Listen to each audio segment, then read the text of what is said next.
Sí, primer l'enfrontament generacional, sí. És a dir, de quina manera,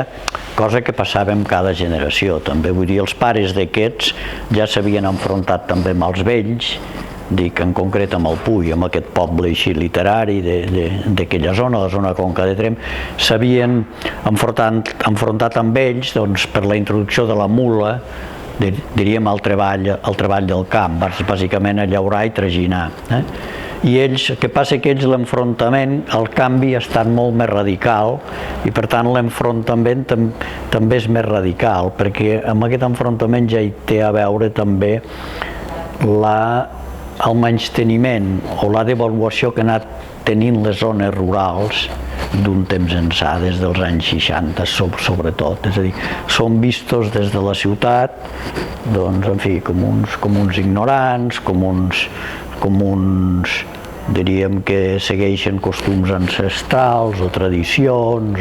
és a dir, que la cultura autèntica és la ciutat en aquell moment. Per això ells es troben atrapats, diríem, en aquesta situació. Ells havien nascut i s'havien educat com si fossin privilegiats, és a dir, el fill primigeni que havia d'heretar totes les terres i en canvi s'han trobat que allò s'està convertint en una maledicció, però que encara es podria canviar si es fes, si realitzés un determinat procés. Això és el que ells segueixen bastant, en fi,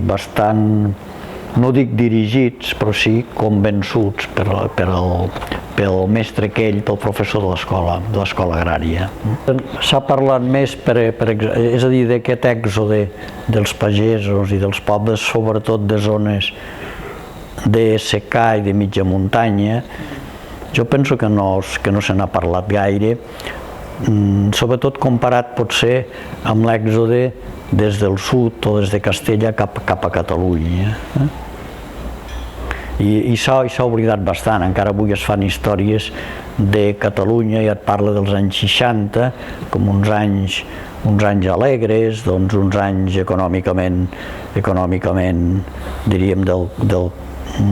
molt fructífers, de grans canvis econòmics, en fi, també musicalment, amb els Beatles, amb el Seat 600, amb la tele, molt alegres, i en canvi no diuen que precisament van ser els anys que moltes famílies pageses havien de deixar la casa, diríem les finques, i emigrar cap a la ciutat, i per tant que no són tan alegres en aquest sentit, sinó més aviat dramàtics.